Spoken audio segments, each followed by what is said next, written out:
Shalom, shalom. First foremost, call Halaim La. I will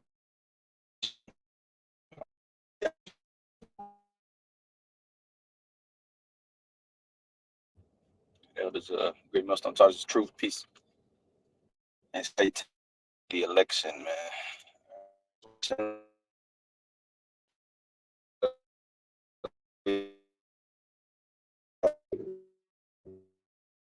Tuesdays, I think it was the elder, or the bishop, not Zach. I think he ended up saying, yeah, made statement right here, man, because he had said something about that one line stuck with me throughout from what they were saying, but it was he said there wasn't a Hebrew word in the there wasn't there's not a maybe. The word maybe doesn't exist in the Hebrew. That's one Kodash, which he said he never saw it. So which makes sense, because the scriptures, they don't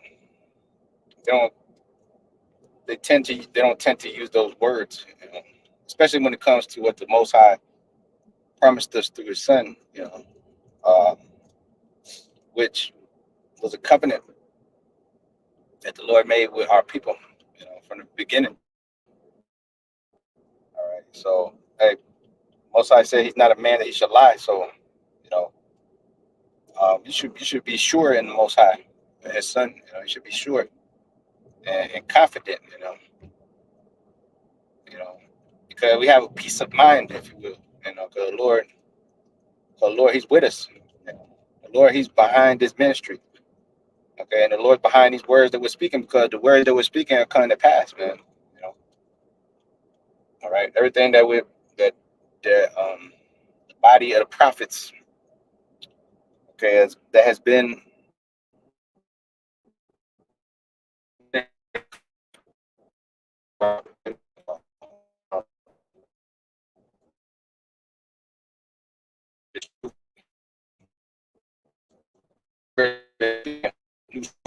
piping onto the people, yet they're not dancing, but we're dancing, and we're sure of this dance, we're sure of this sound, sure sound. Scripture say, if the trumpet give an uncertain sound, you know,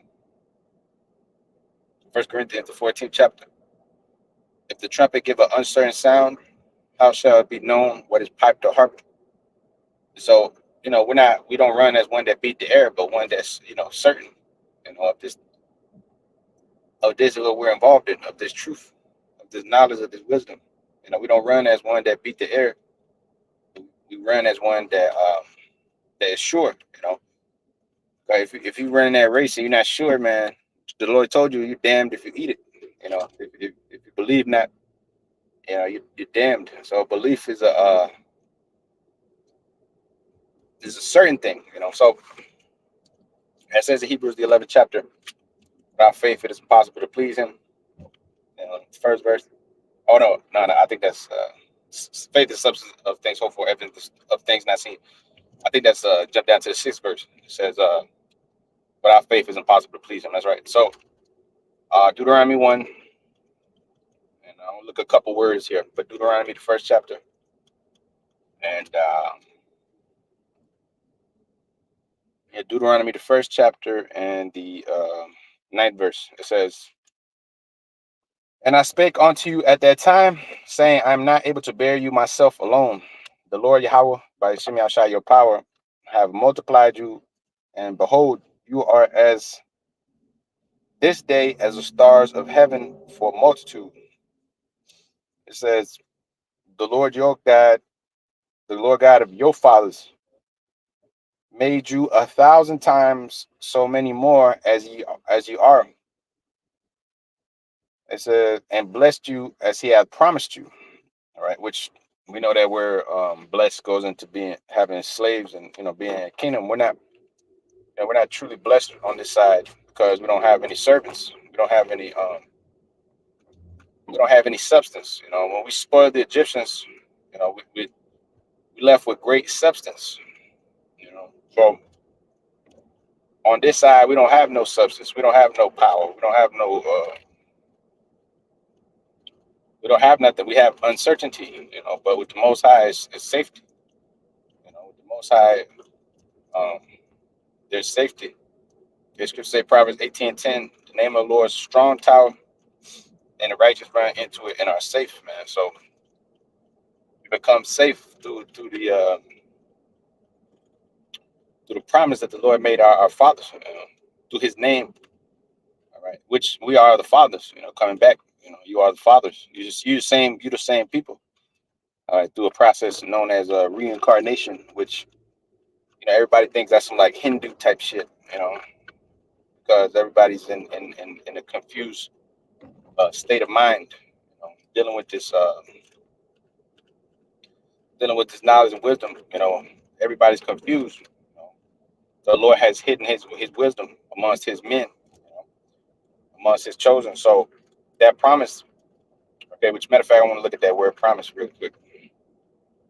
It says promise, a solemn pledge. Most High made a solemn pledge to us. He says he's not a man that he can lie.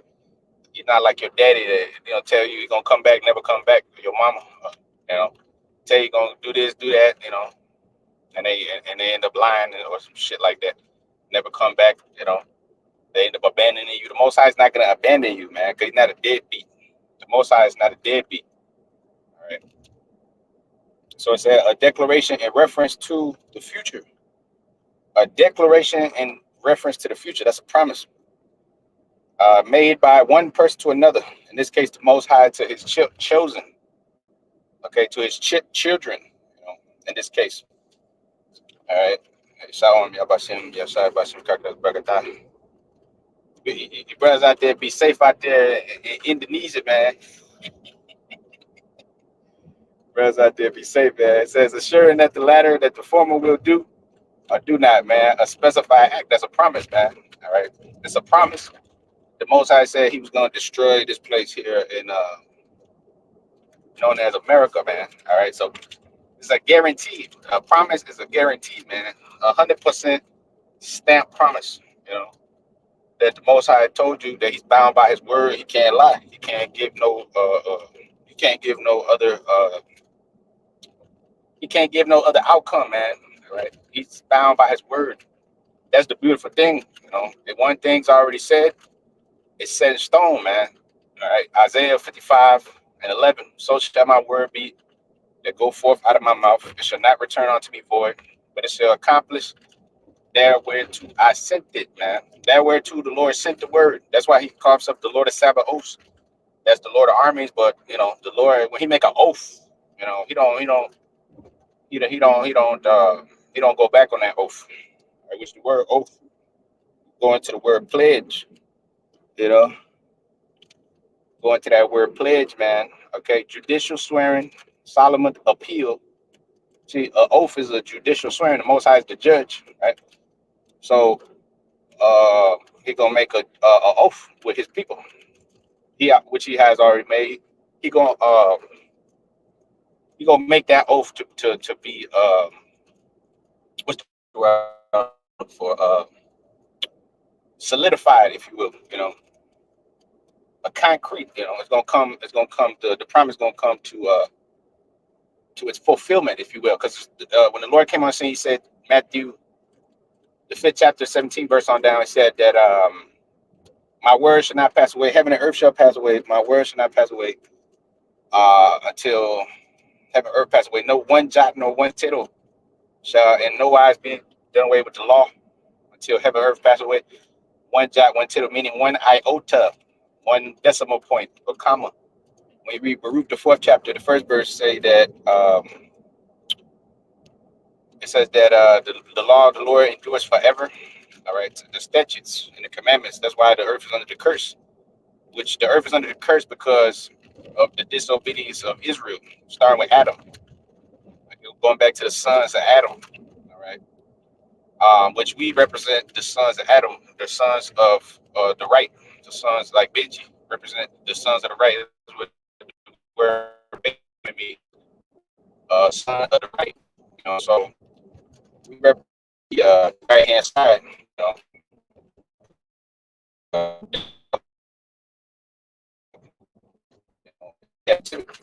generations, but activity. Why is this acting up? This thing's acting funny. Hold on. But that promise being that was made to us is very ready, about ready to be fulfilled. You know? Which the word is being established. That's another word for promise. But when you look at that word, when you look at that word promise, there's a adjective synonyms, and one of the synonyms is the word sanguine. Okay, which means goes into blood, but has other meanings. Okay, so when you look at the word in this 15th century, it goes into confidence or truth, because the truth is in the blood. That's where you get the that's where the blood can't lie. The blood tells you everything that you've been doing. Toxicology report. That's why they have something called a toxicology report, which is uh, they look at your blood and they say, oh well, you know, you were doing drugs, you were on alcohol, because the blood can't lie.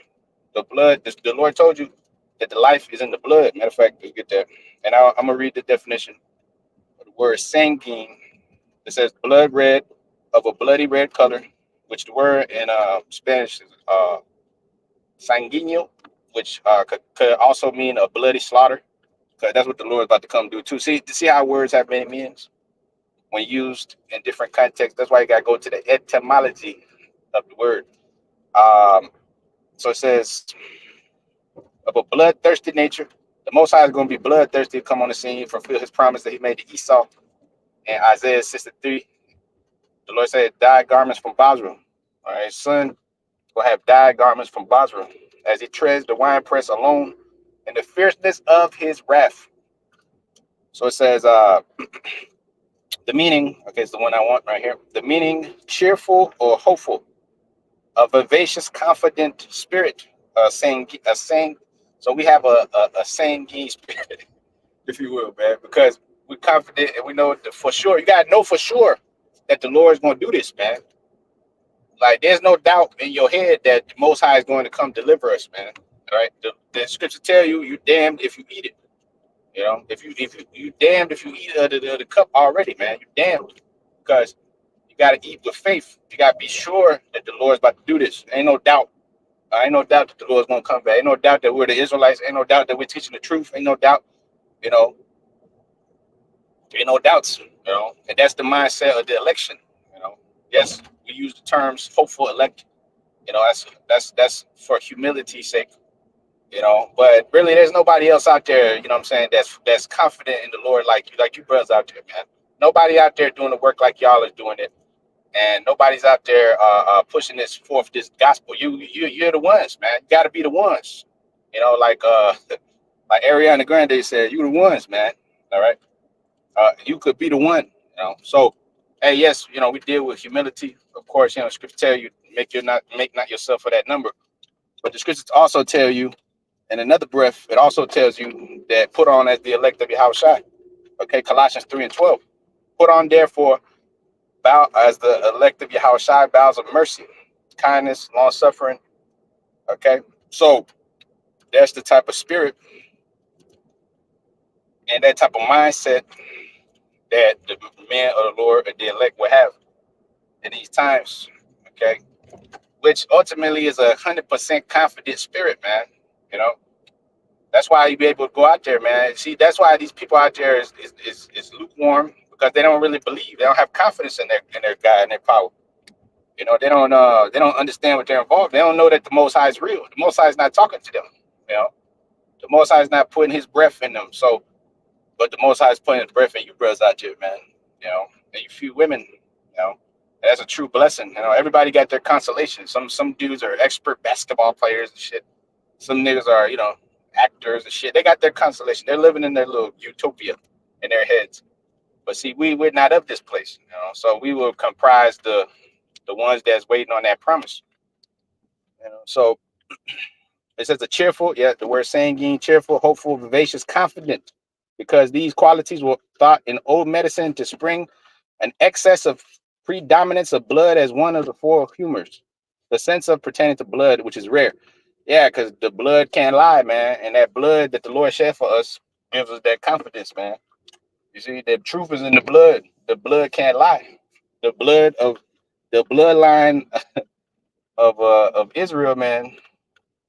The elect, that is, that those are the ones that's returning to the truth. You see how everything ties in? All the words tie in, man. Everything ties in. You can't lie. The blood is the truth.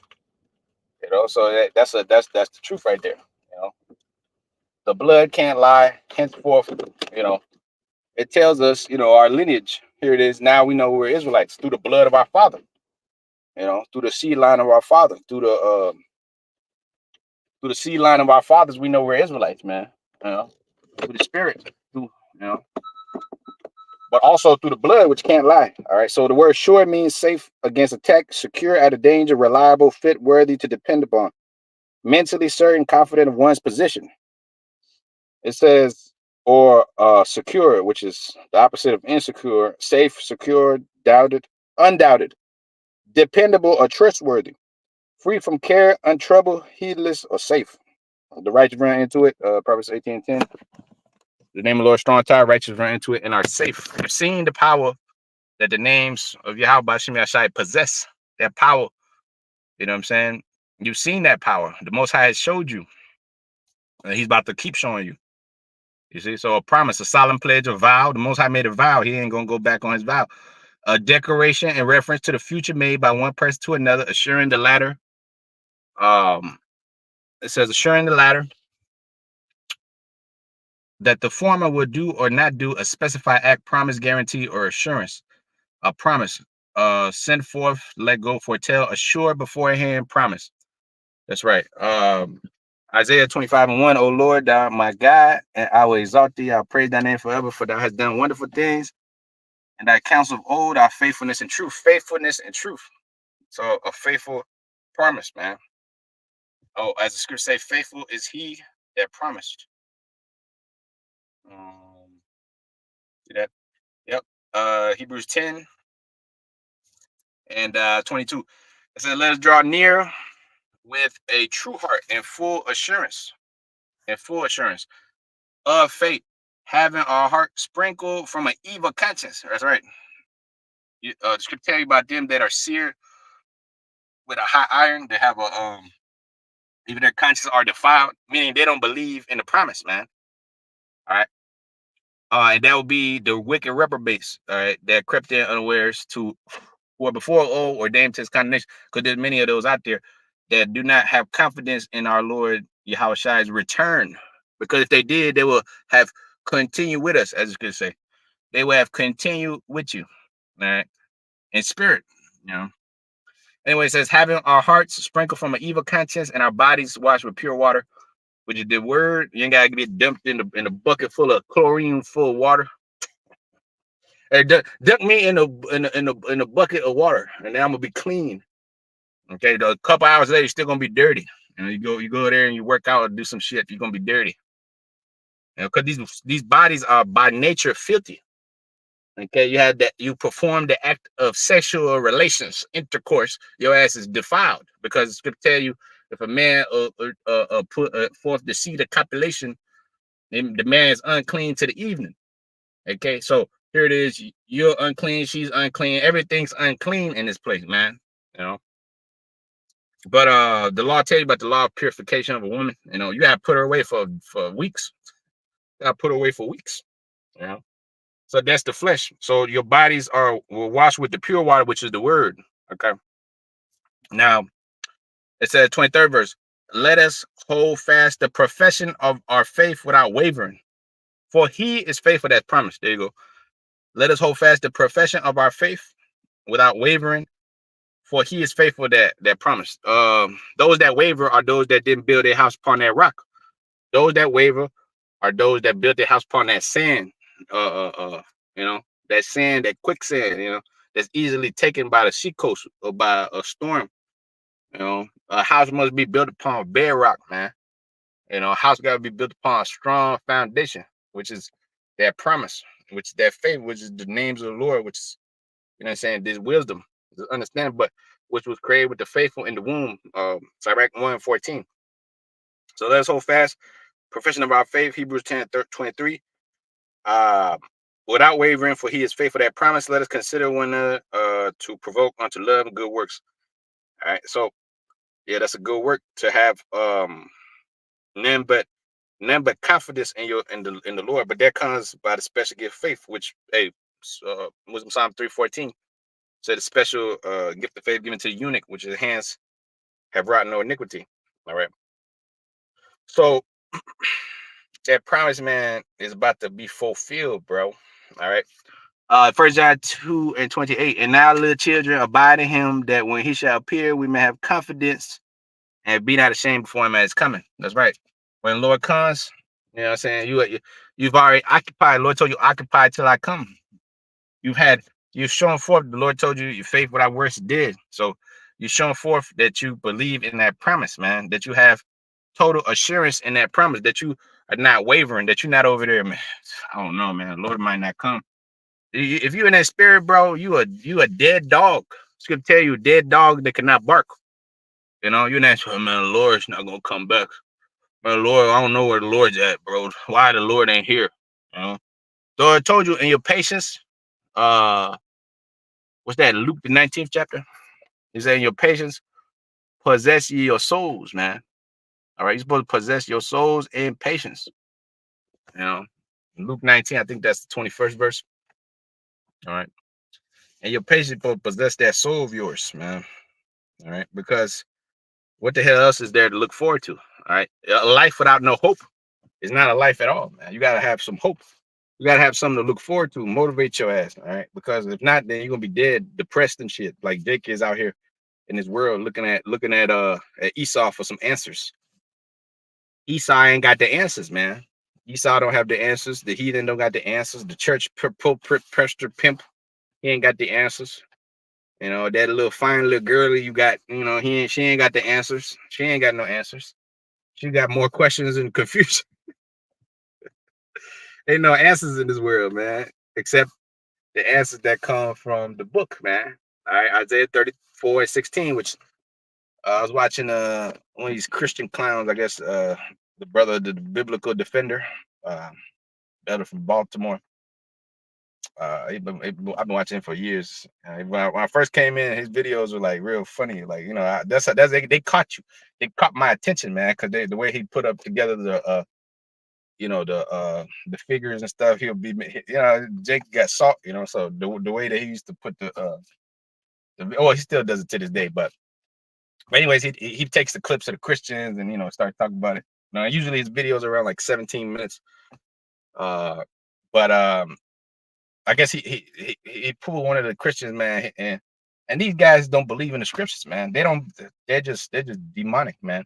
They don't have no the Christians, man. They don't believe in the promise, man. The promise clearly tell you that the Israelites will inherit the earth, man.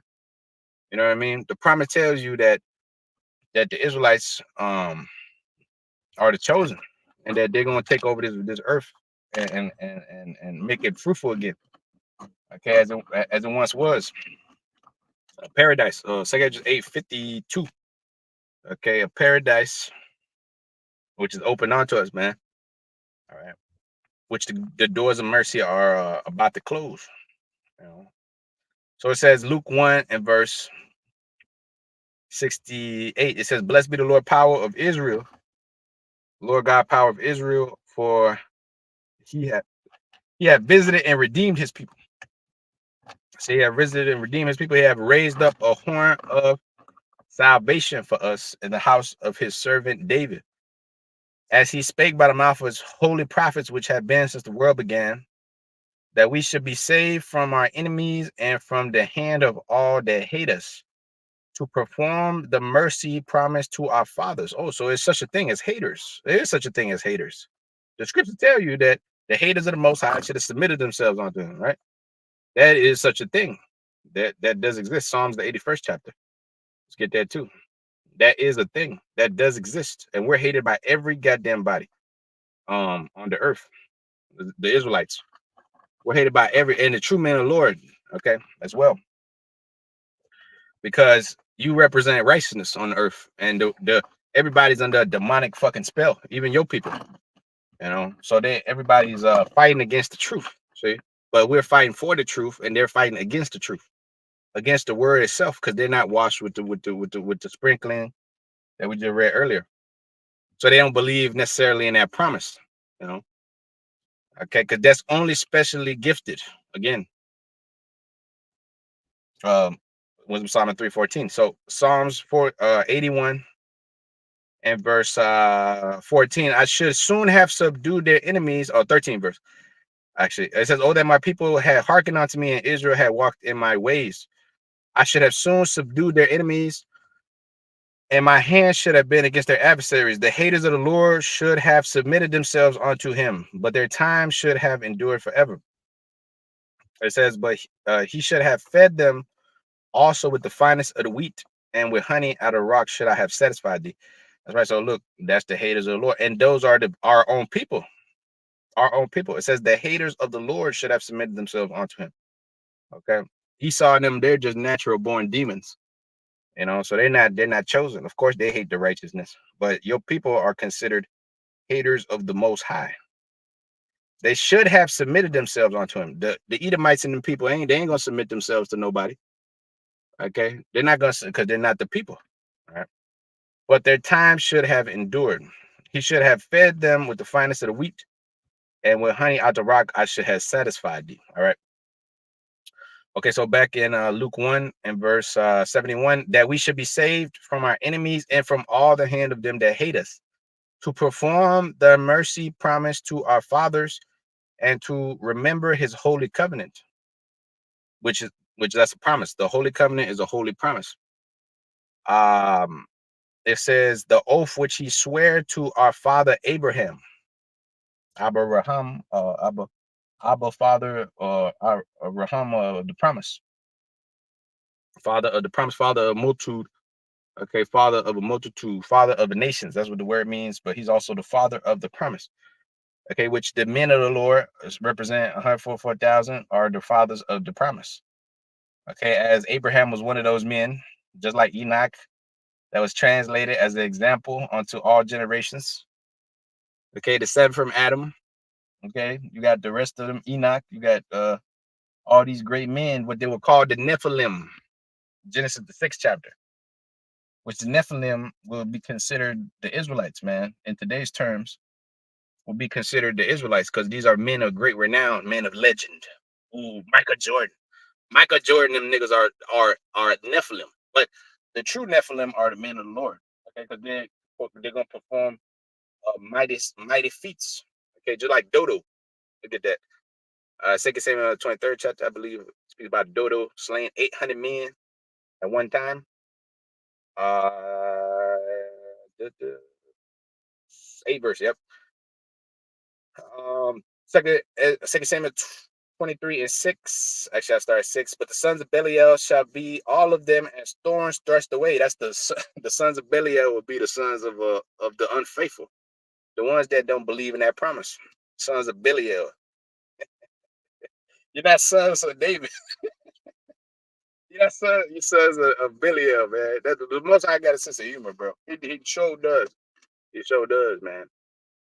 But the sons of Belial shall all of them be as thorns that's thrust away.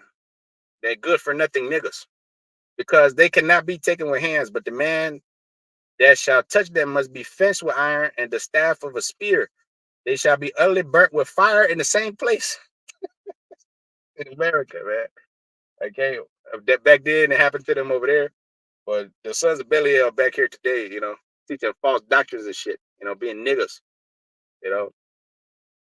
So it says, these be the names of the mighty men. All you dudes that teach the new covenant, we're in the new covenant, you niggas are sons of Belial. Okay. These be the names of the mighty men whom David had, the true man of the Lord. The Tachmonite that sat in the seat, chief amongst the captains, the name was Adino the Israelite. And he lifted up his spear against 800, whom he slew at one time. Adino the Israelite, okay? And after him was Eleazar the son of Dodo. It wasn't Dodo, he was the son of Dodo, my bad. Okay, so it was Eleazar the son of Dodo, the Ahohite, one of the three mighty men with David when they defied the Philistines that were gathered together to battle, and the men of Israel were gone their way. He arose and smote the Philistines until his hands were weary. You know, You hit your, you know what I'm saying? You're just smacking your kid or something, whatever, and your fucking hands start hurting and shit. This man bent these fucking Philistines over his knee and his hands start hurting. He killed so many of them niggas, man, that his hands start hurting. Yeah. And after him was Eleazar, the son of Dodo, the Elhite, one of three mighty men with David when they defied the Philistines that were together gathered to battle. The men of Israel were gone away. Yeah, because the Philistines were quote unquote mighty men in the flesh, quote unquote. They had dudes like Goliath, which David defied in battle with the slingshot right in his fucking head. Bam! Because the power of Israel was behind him. But he understood and he knew that he had that faith. His brothers and them didn't have no faith. He did. That's why he didn't choose them. Because if they was full of faith, they could have taken Goliath on, man. But they wasn't the chosen ones. Okay, even though they was more greater and looked better, and they were taller and shit, But the Lord seen that David was the perfect man. David is the perfect man, not these guys over there. These guys are of the world. David belongs to me from before I created this earth, man. These other guys, they're just regular dudes, They're Israelites, but they're not Israel of the Most High. That's why the Lord said, what, in Jeremiah the 3rd chapter, didn't he say that he would take one of a town, two of a city in the 12th, 13th verse, I think, or 14th verse, right about. It says that he'll take one of a town, two of a city, and bring them into Zion, So he's gonna search Jerusalem and take the house of David, take the most greatest, the ones that believe, the confident ones in the Most High, not the unfaithful. Okay, just like it says in Acts the 6th chapter, man. Appoint unto us 7 men full of honest report, that we may appoint over this business right here, man. All right, men of confidence, men of man that is trustworthy. Okay, the Most High, that's who he's putting trustworthy, because they put their trust in the Father, not in the fucking world. Ooh, Ephesians 6 and verse 2 says, honor thy father and mother, which is the first commandment with promise, that it may be well with thee, and that thou mayest live long upon the earth. All right, so that's the first commandment with promise. Honor your father, your mother. Ultimately, you're honoring your father, your mother by serving the Most High, man, because that's the father of the promise. When we serve Jesus, the so-called Christ, and all this other shit, you dishonoring your forefathers, man. Okay, you over there worshiping, polishing Esau. You're over there polishing Esau, man. Okay, you're over there praying to a white man. That's a white man. That's a devil. All right, the cage, that's a foul spirit. That's a damn slave mindset. Now, Acts 1 and verse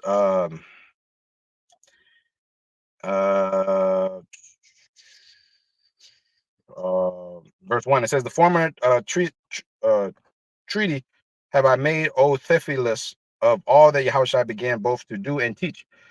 It says, until the day in which he was taken up, after that he had through the Holy Spirit given commandments unto the apostles whom he had chosen, to whom also he showed himself alive after his passion. That's where they get the word Passion of the Christ from, where Mel Gibson did the movie.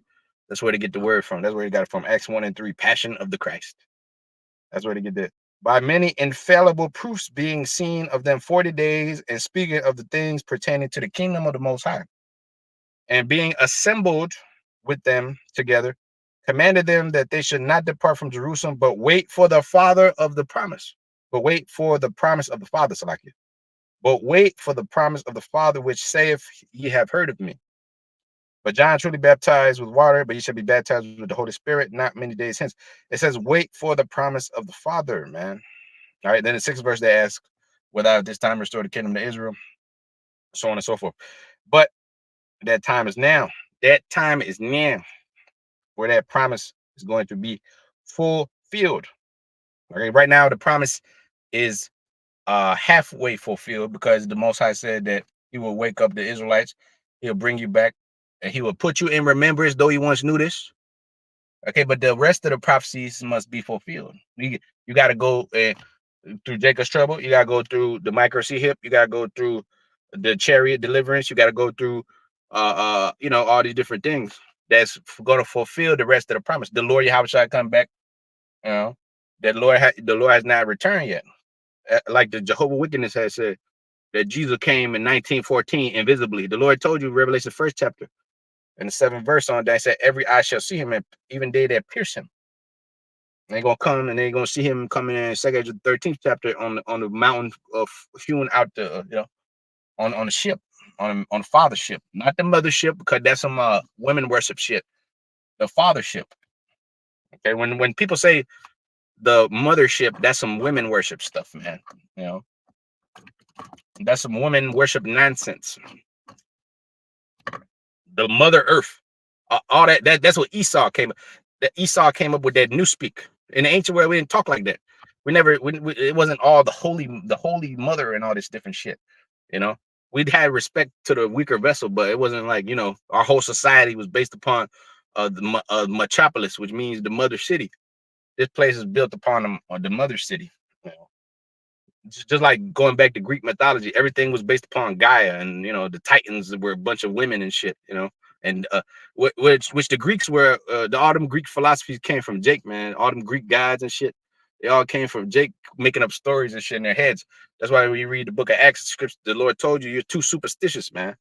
Matter of fact, let's get that, cause you was worshiping Diana Ephesus.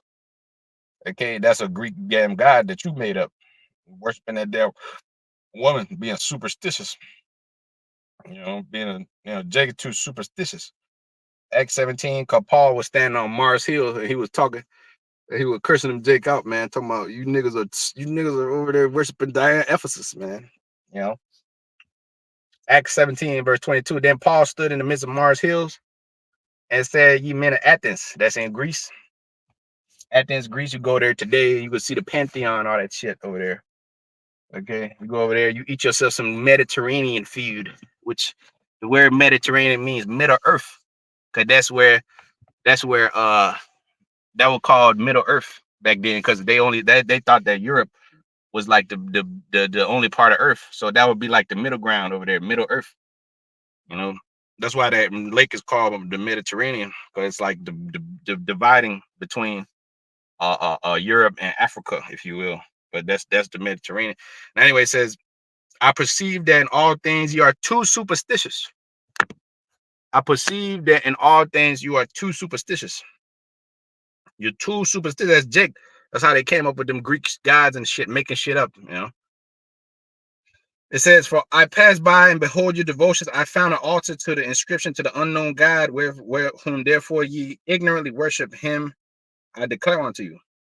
It says, "The Most High that made the world, all things therein, seeing that he is the Lord of the heavens and the earth, dwelleth not in temples made with hands, neither is worship with men's hands, as though he needeth anything, seeing he giveth to all life and breath and all things." Acts 7 and 48 said the Lord don't do temples made with hands.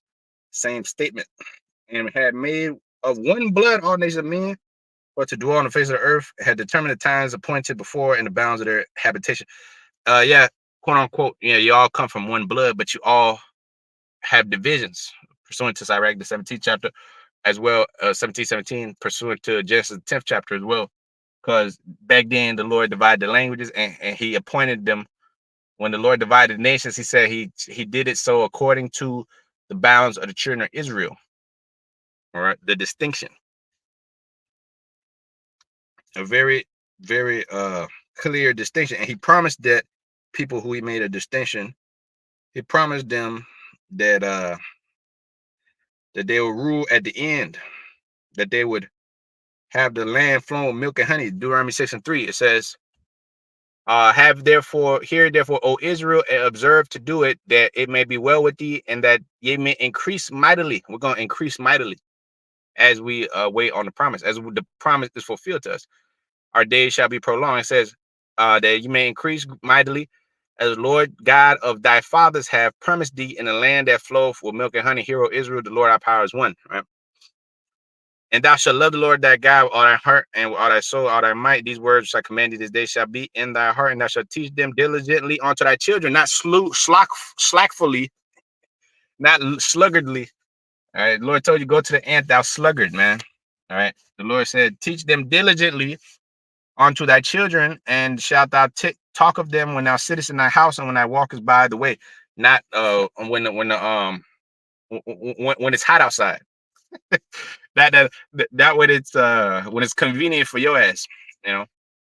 It says, thou sittest in thine house, and when thou walkest by the way, when thou liest down, and when thou risest up, thou shalt bind them for a sign upon thy hand, and they shall be as frontlets between thy eyes. Thou shalt write them upon the posts of thy house and on thy gates. And it shall be when the Lord thy power shall have brought thee into the land which he swore unto thy fathers, to Abraham, to Isaac, to Jacob, to give thee great and goodly cities which thou buildest not. Yeah, we're not going to build these cities that we're going to inhabit, because these devils going to build it. Ezekiel 39:14. Yesterday, no, not yesterday. I think I was watching one of my videos back, and I had mistakenly said Ezekiel 37, but it's actually Ezekiel 39:14. It was like a video I did like 2 weeks ago. I remember. But it's Ezekiel 39:14. The Lord gonna sever men of continual employment. So we ain't gonna build a damn thing. They're gonna build everything for us. And just like Esau don't build shit. Esau don't work these jobs, these manual jobs. You the ones working them. You go to one of these Amazon places and ain't no white people there. The white people are the ones that's fucking running the, wherever you go to Target, wherever you go, anywhere you go, whoever's gonna be cleaning the toilet is gonna be one of your people. Ain't gonna be no white man, unless he's a two-time loser. Or unless he's a Israelite foreigner, okay. Unless he's like some type of Israelite foreigner, that some type of Eminem type cat or something, Other than that, there ain't gonna be no white people doing low level jobs unless they're fucking retarded or something. Rednecks, you little low life rednecks. You niggas be doing the grunt work, that Jake got to do. Because we're the captives here. The captive exile hates that he may be loose. Isaiah 51:14. All right. That his bread should not fail, he should not die in the pit. And that's a promise the Lord made us, that we're not going to die in the pit, and that our bread's not going to fail us. Because he said, my servant shall eat, 2 Esdras 2. He said, my servant shall eat, right about the 35th verse. My servant shall eat, but thou shalt be merry and have abundance. All right. So 1 Kings chapter 8 and verse 56 says, blessed be the Lord power that have given rest unto his people Israel, according to all that he had promised. There hath not failed one word of all his good promise, which he promised by the hand of his servant Moses. The Lord our God be with us as he was with our fathers. Let him not leave us nor forsake us, that he may incline our hearts unto him, to walk in all his ways and to keep his commandments and his statutes and his judgments, which he commanded to our fathers. And let these my words, wherewith I have made supplication before the Lord, be nigh unto the Lord our power day and night, that he maintain the cause of his servants and the cause of his people Israel at all times, as the matter shall require, that all the people of the earth may know that the Lord Yahweh Shem Shai is the only power, and there is none else. And let your heart therefore be perfect with the Lord your God, to walk his statute and to keep his commandments as it is this day. All right, so with that, call I'm like Yahweh by Shem Shai by Shem Kakodash. All right, and we have a promise that's being fulfilled. That's about to be fulfilled, man. You know what I'm saying? In the coming months or years, okay? Because we don't have too much longer in this place. So with that, shalom.